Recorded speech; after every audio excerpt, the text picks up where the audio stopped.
Excellent. Good afternoon, everyone. First, my apologies for not being at the panel session this morning. I'm sure there was lots of mystery, lots of rumors. I do have a herniated disc, and that's why I'm walking slowly. And if I need to sit, I will. Don't worry. I should be fine. But I've been prescribed to have short days for my working days for the next few days, which is not my usual. So it's a bit hard for me to comply with this. My unfortunate incident was actually through a social determinant of health myself. Unfortunately for me, it was a sports injury, so it's a different type of social context, and ice hockey may not be the sport for me on the longer term. But I'll recover. So I was asked to talk about social determinants of health and how they are associated with cancer outcomes. And I've selected a special way to look at this, and I'll talk to you, introduce you that specific way in a minute.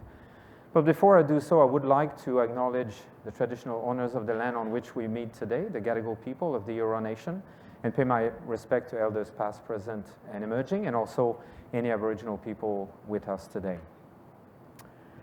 So social determinants of health. I did follow on Twitter the conference today from my resting position, and saw a lot of great examples that I really will, to some extent, cover again this time around, but of course in much less details than what you've seen this morning. But I wanted to start with a definition. That's the definition from the World Health Organization that says that social determinants of health are the conditions in which people are born, grow, live, work, and age. And these circumstances, what's really important is also to consider that they're embedded really in various political, economic, and power relationships that very often makes it difficult to actually address them in a full way. These are the most common social determinants of health mentioned in the literature: race, gender, education, socioeconomic status, but also safety and the safety of the environment that we live in, ethnicity, culture, social capital, and also orientation of various forms, including sexual orientation, we all know, can drive determinants and also healthcare that we receive. This is a very interesting map that shows the intricacies and the relationships of various determinants of health. And what it suggests is that social circumstances account for 24% of health of populations, medical care only 11%, and individual behaviors 36%, physical environment 7%, and the genetics and biology that we all live with 22%. But one of the things that this really shows is that those determinants all interact together, and the reality is that medical care is not a determinant that is isolated and independent from social circumstances. And that's one of the areas that I want to cover today. It's been widely demonstrated that socioeconomic status has got an impact on incidence of cancers. And this is just one example from Italy, where education, occupational class, housing characteristics, and deprivation indices were associated overall with an increased risk of cancers for many sites of cancers. The evidence is really clear about the fact that all of those determinants are in reality interacting in a very complex way, in a way that's very often iterative. And I'll talk about that, but even healthcare contributes to social determinants, and social determinants contribute to healthcare. And even the genetic aspects of all of that interfaces with social determinants in ways that we still don't fully understand. So in thinking about this presentation, I thought about my own social context. And this is a picture of my street where I was born in northeastern Quebec, a very isolated and remote community, a very cold place, as you can see there. And this is a picture from my most recent visit there over Christmas this year. A context where, very small community, very isolated from urban centers, And when I thought about it, I thought about my experience growing up in that community and all of the challenges related to accessing healthcare and access to specialized care for many of the ailments that were part of my family and my community. So that gave an impetus to my talk, and that's why I decided to explore the areas I will now talk about. So if we try to understand the relationship between social determinants and outcomes, obviously we have to understand that social determinants may actually impact health and our functioning as human beings, which in turn will require health care, and if health care is effective, then we'll have good outcomes of that care. But that relationship is not just that simple. Access to care is a very important lever that modulates really the way social determinants have an impact on outcomes. It's also important to recognize that social determinants do not impact on outcomes just through their first impact on the health of people. They also impact on health care and the way it's delivered or not delivered to people that require it. In addition, it's got a very strong impact on access to health care. Even in universal systems where there is free care and there is coverage of most services, social determinants have an impact on access to care and the actual nature of the services provided. And I'll give some examples during that talk today. I don't want to ignore that the actual provision of care at times has a feedback loop towards social determinants. And we all know that if care is too costly, for example, people can be put in situations of economic deprivation or poverty. Similarly, if the outcomes of care are poor, some people will drift, unfortunately, in the social ladder and will have difficulty to have a meaningful way to earn their living, and that, of course, will impact their social determinants. What I want to focus on with some examples, and it's true that I do like data, Julie, thank you. So I will present a few examples, but not too much, don't worry. But I want to focus mostly on how social determinants are associated with healthcare and the type of care that's delivered for cancers. Second, how social determinants impact access to care. And third, how does it translate, or what do we know already about variation in outcomes of care for people with cancer? But before I do that, I want to start with my key messages, and then I'll come back with them. So the first key message is that social determinants are influencing our living environments, our behaviors, and our psychology, and therefore become embedded into the individual. And that's why they're so difficult to address, because it becomes very difficult for health professionals or people that are in health promotion activities to at times disentangle what is really due to the social aspects and social conditions of people versus what has become embedded into their behavior and the way they interact with them. The second key message is that social determinants are insidiously affecting the care we receive across the care continuum, changing our outcomes in a cumulative way. Social determinants also play a synergistic role on access to health care, affecting ways outcomes are achieved through the intersecting of people's abilities and the way we design and deliver health care. It's not just about the way we deliver care and design health care, it's about how we try to make it fit with people's abilities. I will also contend that we're still a bit blind about the impact of social determinants on many aspects of cancer outcomes, and that this will require harnessing emerging measurement opportunities that we have at the moment, and I'll talk about some of them. And finally, my fifth key message is that acting on social determinants should be an integral part of healthcare redesign and delivery to achieve better outcomes. And again, I aim to leave you with some current activities that I think may help us to better address the social determinants through the way we redesign healthcare. So what are the social determinants of healthcare and how are they related to cancer? So you all probably know this various stages of cancer care, starting from prevention and early detection, spanning diagnostic, staging, and treatment planning, all down to the management of recurrent disease as well as end-of-life care. And of course, there's many very important factors at each of these stages that need to be taken into account. We know that prevention and early detection is one area where social determinants are extremely important and are affecting people's access to early diagnostic and treatment. We know for breast cancer, for example, that in Australia, participation rates in screening are lowest among women living in very remote areas. For cervical cancers, we know that people living in very remote areas and lower socioeconomic status is associated with lower rates of participation. And for bowel cancers, people amongst very remote areas are also having very low participation rates. We also know from recent studies that if we look, for example, in more depth at bowel screening, both fecal occult blood testing, screening with sigmoidoscopy, and screening with colonoscopy are all associated with certain inequalities associated with social determinants.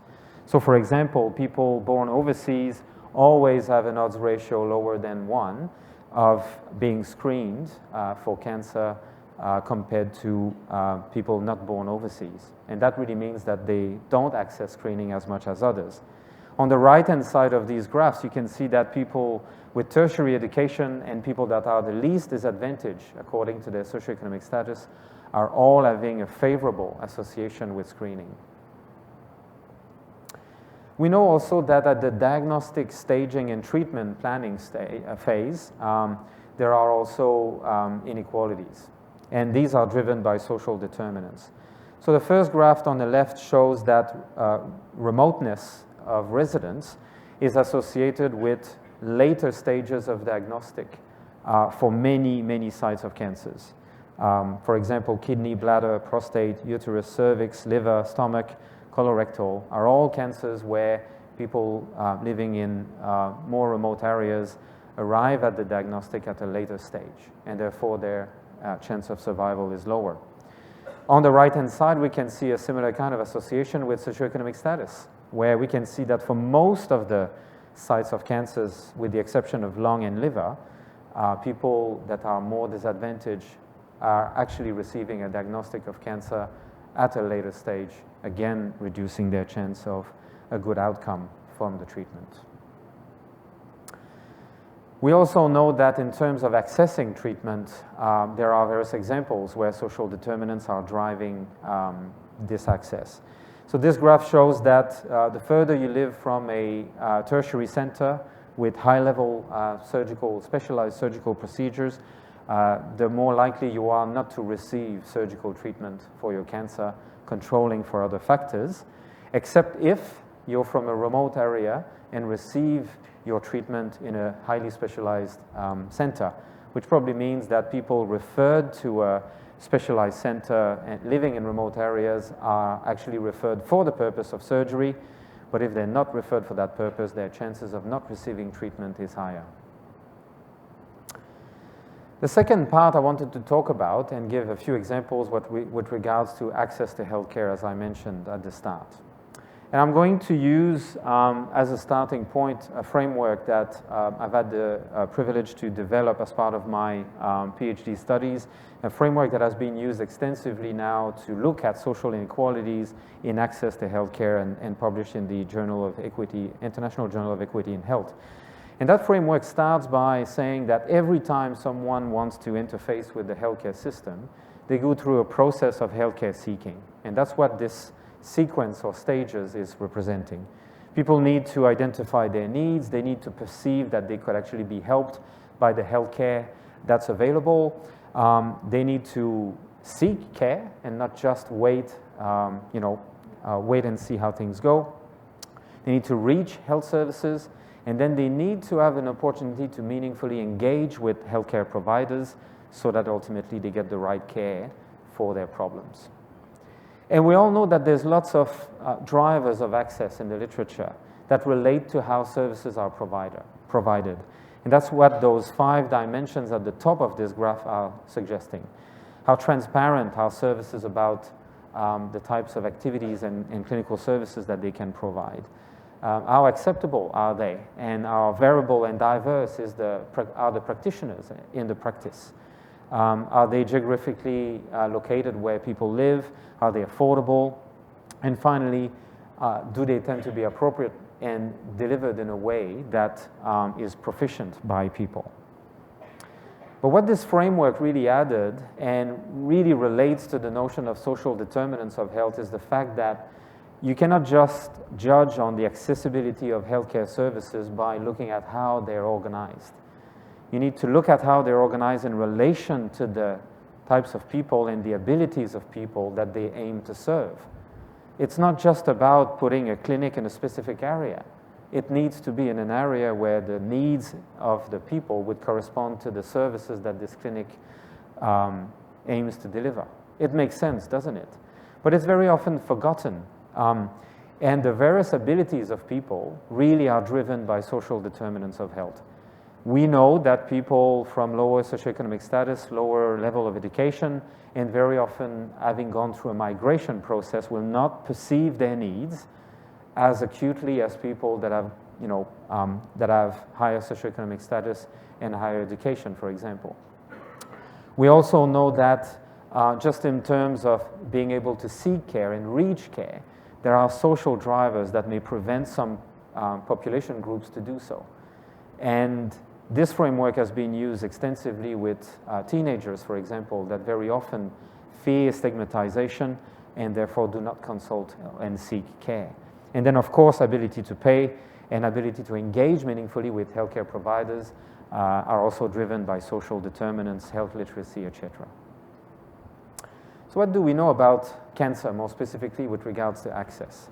Well, we know that some of the drivers of good access do have a gradient with regards to socioeconomic status. So for example, this is data from New South Wales coming from a survey of outpatient cancer clinics, and we can see that people in the most disadvantaged quintiles tend to have lower rates of being told by their professional or being informed about the different treatment options that would be available to them. Small differences, but still for many of the aspects that relate to engaging and accessing appropriate care, such a gradient is present. Another example is when we look at self-efficacy. And what this table taken out of the Cancer Institute New South Wales outcomes report suggests is that if we look at understanding and participating in care, one specific aspect of self-efficacy, some district where more poverty and more immigration is actually concentrated, in general would have lower self-efficacy with regards to how they feel they can engage with care and obtain what they need from that care when they reach.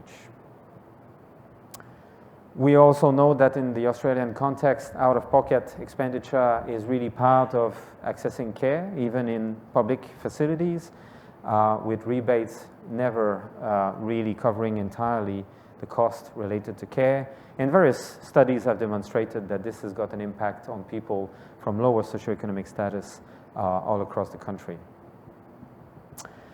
But what really makes the case for understanding how access to healthcare actually can drive outcomes is when we look at all of the studies that have looked at different subsets of the population.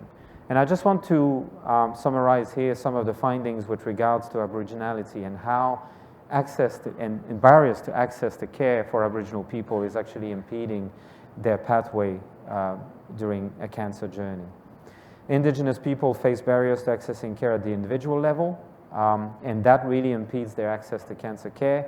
But also when we look at the system level, the way the system is organized, the way the resources are allocated also creates barriers just because there's not as much availability of certain services where Indigenous populations will concentrate.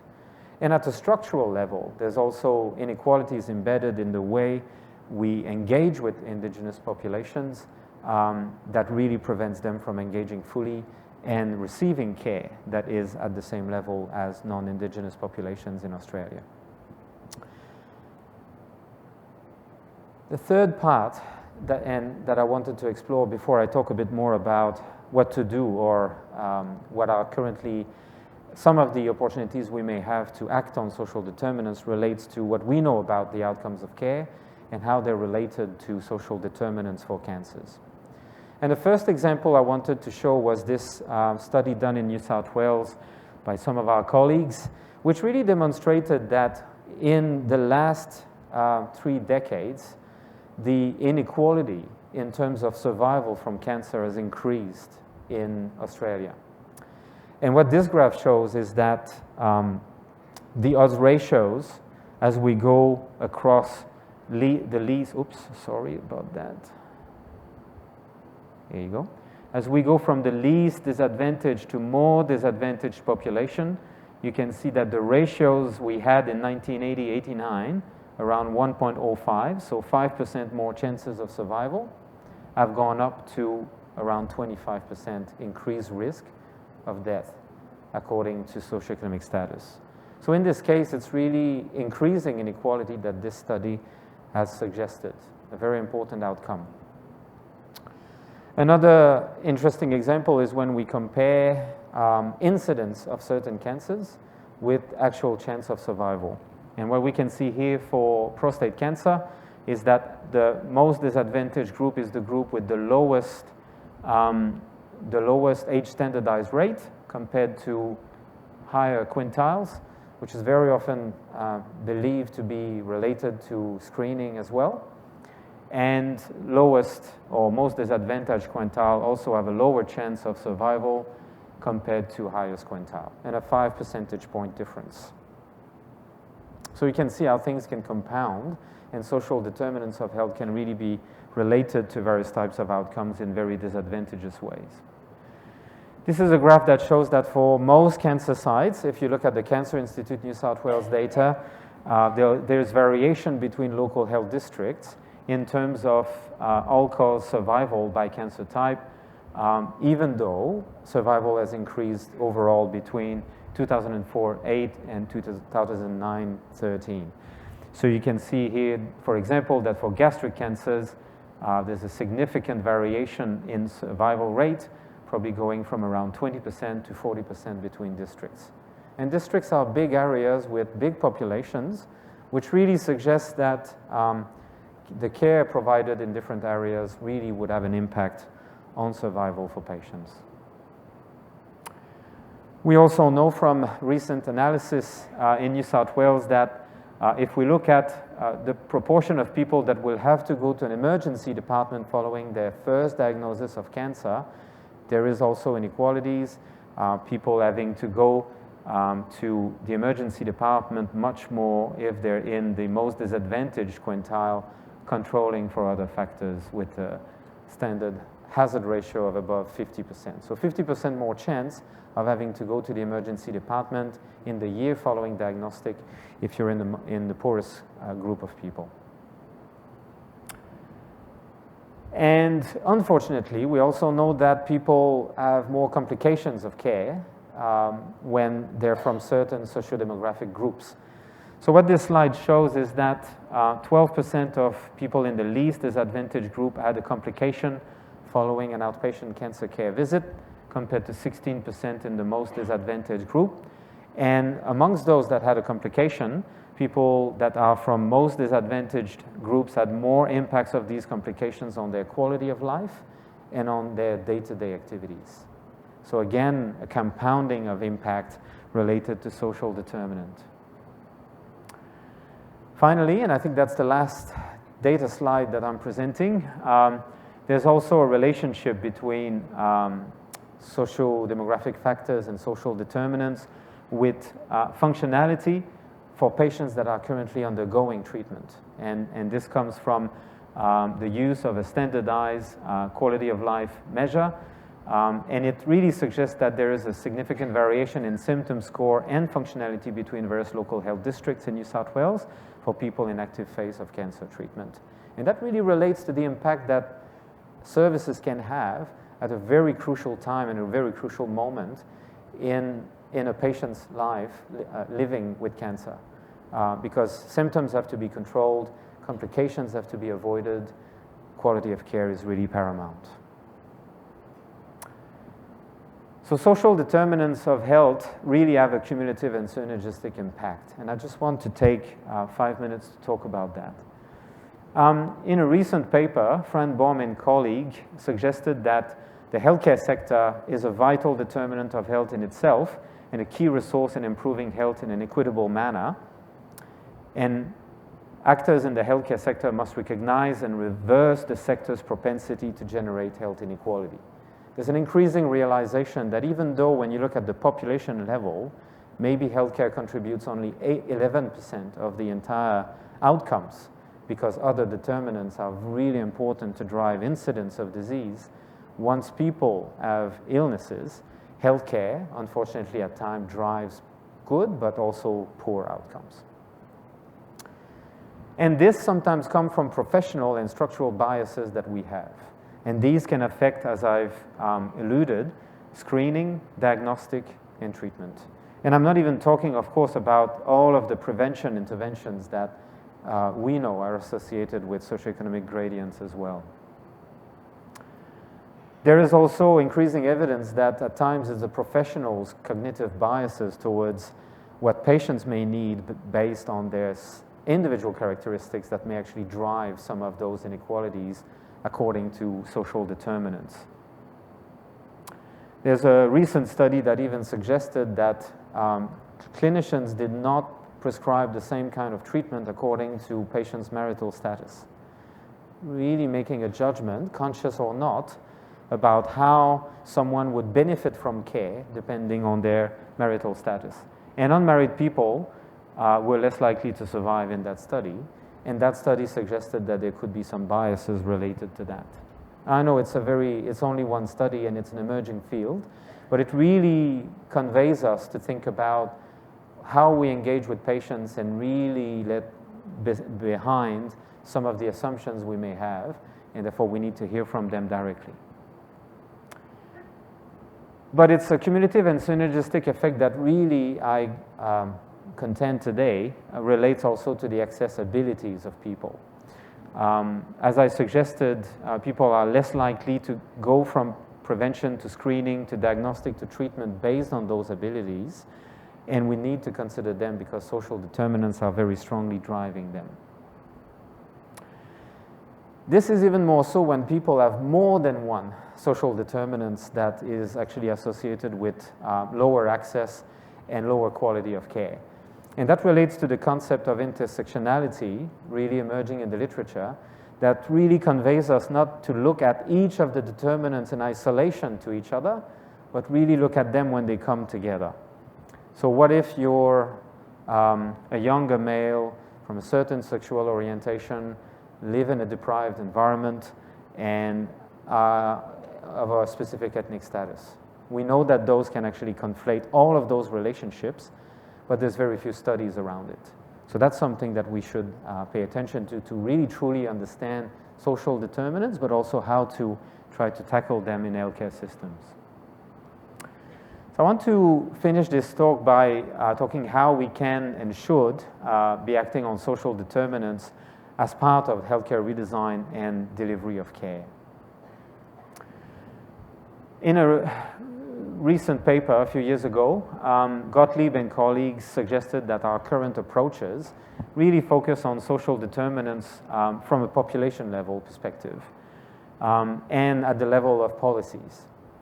But we need to look at how individual and clinical innovations within healthcare can actually address patient social circumstances as well. Social determinants are not just drivers of health promotion, health prevention, and incidence of disease. I really want to send a message to you that they are also driving the way we interact with people during care, and therefore healthcare is an opportunity to act on those social determinants. And that's one thing that we're trying to do at the ACI. So this is coming from the Agency for Clinical Innovation's work. We have a program where we're trying to raise awareness of clinicians about the social determinants of health and how they can actually be active at first trying to understand social determinants amongst their patients, but also connect them in the community to the right services so that the care they provide really becomes synergized by these social care, and also making them aware that if they ignore this aspect, the care that they provide may actually not be as effective as it could. So it's really a question of quality of care to link it with social care. It's not just about these other things that are outside of the medical realm, are outside of the clinical realm. We also need increasingly to co-design services if we are to make sure that healthcare is cognizant of the social determinants of health.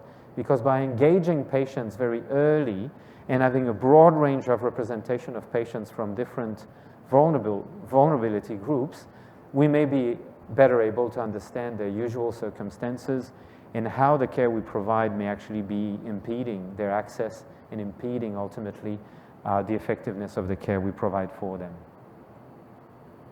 Very important also to measure from patients themselves these outcomes. And this is probably a missing link that the Cancer Institute is certainly working on at the moment, as well as the Agency for Clinical Innovation. We both have patient-reported outcome measures programs, which really will enable us to better understand in the future how care is impacting our outcomes for patients, because many of the data that we have cannot actually reflect on all of the aspects of health, and only patient-reported outcome measures will be able to do that. So I invite you to get to know about this program. It's going to be, I think, really disruptive once we get to know what works, what doesn't work, and what are the true patients' needs through those patient-reported measurement programs. Finally, I wanted to leave you with a last slide that talks about a report that has been published in the last month. And it was very timely for me because it was a report that really synthesized a lot of what I thought and what we were trying to work on in terms of how can we address social determinants by leveraging healthcare systems. It's a report that has been produced by the National Academies of Sciences in the US. So sciences, engineering, and medicine got together to try to identify how can we integrate social care into the delivery of healthcare to really truly address social determinants. And what this framework suggests is that we need to, again, I'm not quite proficient. All right. We need to first work on awareness at the individual level, work on adjusting services and providing assistance at the communities level, providing alignment and advocacy. And what they mean by this is that we need to establish activities that identify the social risks and assets of defined patients and population. This needs to be part of the assessment that we make of patients so that then we can adjust the treatment according to their social circumstances and their social determinants. But it's also about adjusting the care. And these are the activities that focus on altering clinical care to accommodate identified social barriers. This can be truly personalized medicine. What is it and what is the care and how should we deliver it for different types of people so that the care we deliver fits better with their social circumstances, with their ways to understand healthcare and what they could do about it. We need to provide assistance to reduce social risk by providing assistance in connecting patients with relevant social care resources. It's part of the treatment plan. How can we address the determinants to catalyze the medical and clinical care and other supportive care we provide in the healthcare settings? At the community level, we need to understand the existing social care assets in the community, organize them to facilitate synergies, and invest in and deploy them to positively affect health outcomes. So healthcare systems need to really engage with the broader service delivery systems in the community so that that alignment happens.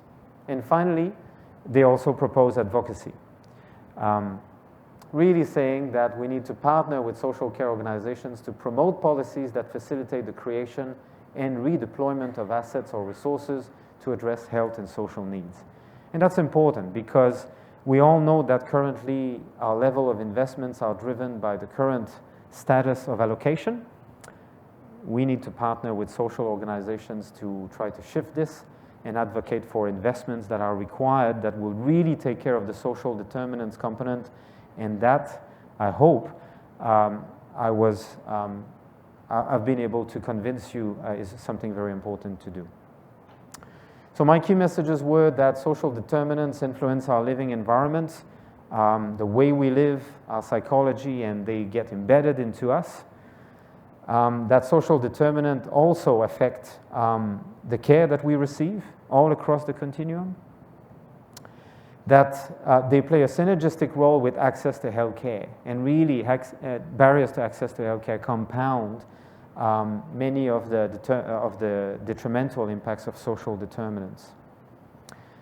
I have shown you some data, but you can see that we still have gaps, and we still have a lot of blind points with regards to outcomes and how they're related to social determinants in cancer. And finally, we need to act on social determinants as an integral part of redesigning healthcare and delivery to achieve better outcomes. So to leave you with another image from my birthplace, I'll convey that my idea, or as a metaphor, that social determinants are a bit like all of those aggressors that our body receives, if we smoke, if we're exposed to sun, etc. And it does damage our social and healthcare DNA throughout our journey across life and healthcare. And therefore, we need to look at this entire journey if we're really to maximize the impact of healthcare and addressing social determinants. On this, thank you very much.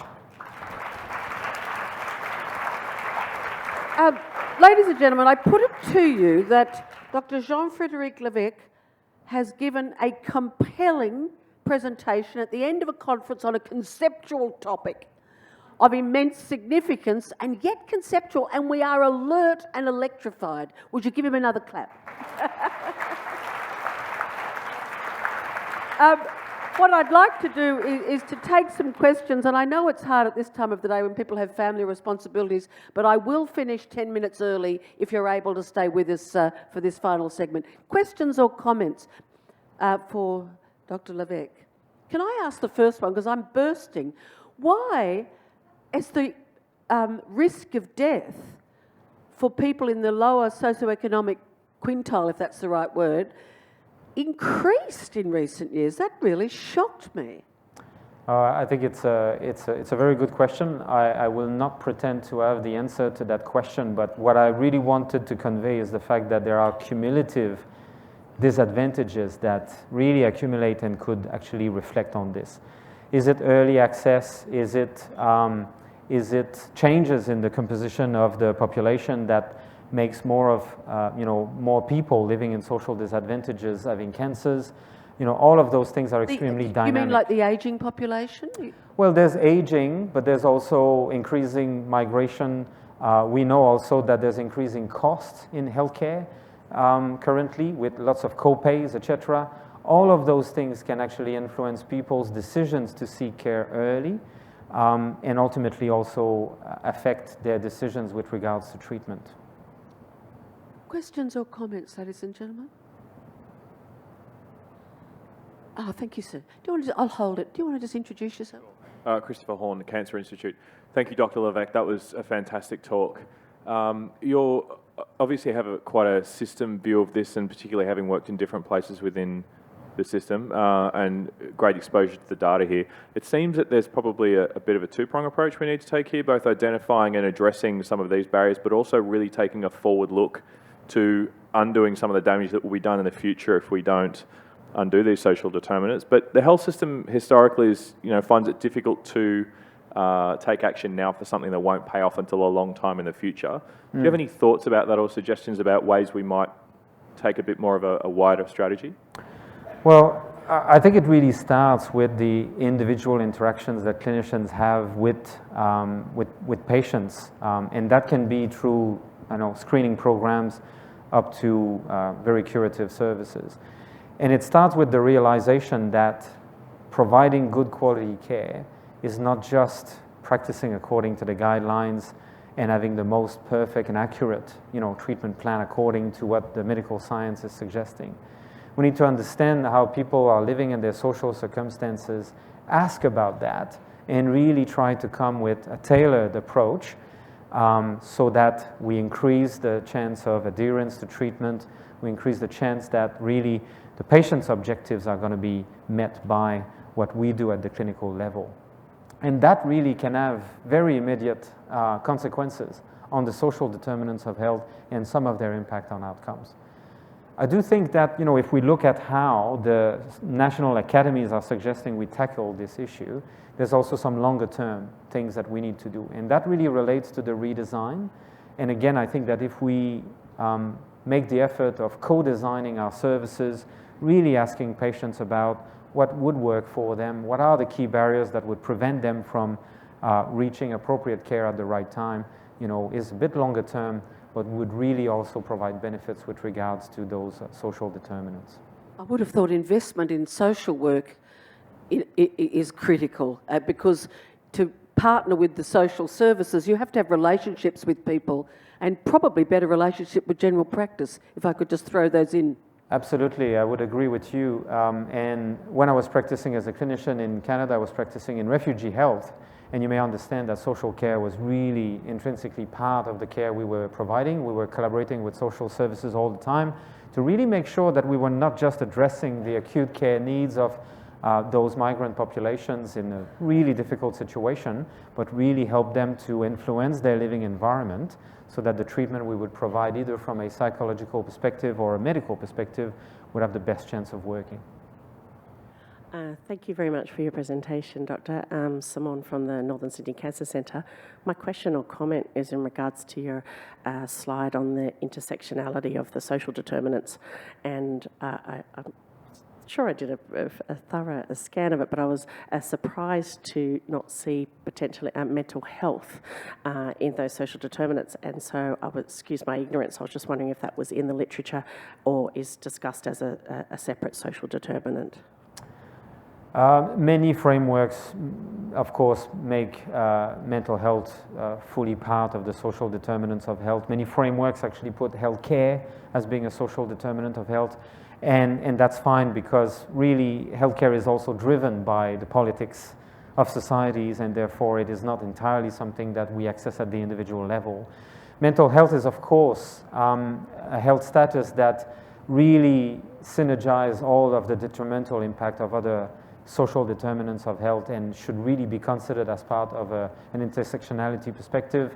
I've not seen any studies where mental health became a protective factor, whilst some of the social determinants in some societies are actually a protective factor. So for example, aging at times is actually putting you at a better chance of better care, even though it's associated with lots of other disadvantages. But for mental health, it's always really amplifying the impact of other social determinants. And is ageing because you might get access to a geriatrician? Like I feel like you have a paediatrician when you're a kid, a geriatrician when you're old, and they all take view of the whole person. And then in the middle, we're just a little bits of pieces. We've got a doctor for every little bit. Am I making sense? It's late in the afternoon. Yeah. But I was thrilled when my mother got old enough for a geriatrician. It is a very good point, Julie, and I would say that if we look at the cancer journey also, very often the cancer journey becomes an extra journey in parallel to all of the other healthcare activities that we may need as a person. And one of the challenges, of course, is to make the cancer care journey connect with general care, connect with mental health, because patients never come to the cancer journey leaving behind all of the social determinants, but also other conditions that they have. I'm going to take two more questions, okay? One here and one over there. Lisa Korskadden from the Bureau of Health Information. Thank you very much for the presentation and for your contributions to tricky topics like intersectionality and people's abilities. I wondered if you could reflect for us on how you think PRMs and patient-reported measures and outcomes might help us get better at some of these topics and understand better people's abilities in the access framework and understand intersectionality. And I'll give you one example I've seen in the UK where they've taken sexual orientation and gender and they've looked at their patient experience results by the intersection of gender and sexual orientation. But could you give us some inspiration of what you think, PRMs might do to help us understand these tricky topics? Thank you, Lisa. Excellent question. Patient-reported measures, will capture from the patient, their outcomes, their quality of life, their symptoms in a rigorous way and in a systematic way. And I really think that this can actually inform clinical decisions first and foremost. I know that as clinicians, we're supposed to ask all of those questions and really seek to understand the patients outside of their reasons to consult today. but unfortunately we all know that the time pressures are also making it difficult. So having the patients answer those questions ahead of time then really can help us to know that even though you come for a sciatic pain today, you may have depression at the same time, and those measures will enable us to really be more systematic about that. So that's one component. But there's a risk if we just leave it at that, because patient-reported outcome measures will only be really truly meaningful if we can relate them with the social circumstances that people are living at the time when they answer those questions. From previous studies I've participated in, we could see that even though we could attribute some of the quality of life improvements or reduction of symptoms to the care we were providing, very often the variation from one episode to the other was because of changes in social circumstances for patients. Yeah. You know, as an older person, can I walk easier if the person that helps me on a day-to-day basis is there, or if they have to be hospitalized and suddenly my own quality of life is going to be affected by that? If we don't capture those factors that are part of the social circumstances of people as part of the PRM's effort, we'll reduce our capacity to inform clinicians about what to do, but we'll also reduce our capacity to analyze this data and deliver and design better care as well. So it's extremely important to see it together. And at the moment, we've not fully designed the systems to be able to capture that. And that's something that we're currently looking at. How and when should we capture the social determinants so that they're part of the assessment of patient-reported measures for clinicians and after the fact as well. Good. Thank you very much for your very stimulating presentation. Thank you. I want to know your view on outsourcing. Currently in Australia, we're seeing a dramatic increase in outsourcing of social and health services to the private sector. And that's coincided with a decrease in positive outcomes for the most disadvantaged. What's your comment on that? Well, I think that my comment on this would be that regardless of the effectiveness of a marketization approach or a fully public sector approach, which is really, I think, up for discussion, and people will have different views about it, I think that we need to be extremely careful, because when the market cannot provide the options for people in their current living environments, then as a public sector we need to ensure that we cover it.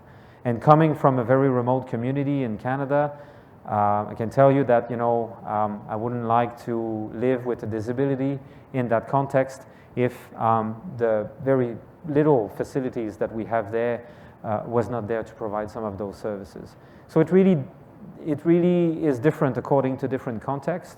We need to be cognizant of that, and I think modulate our approach even in a context where marketization is the current way to deliver some of those services. Dr. Levesque, thank you so much. Could you give him a big round of applause?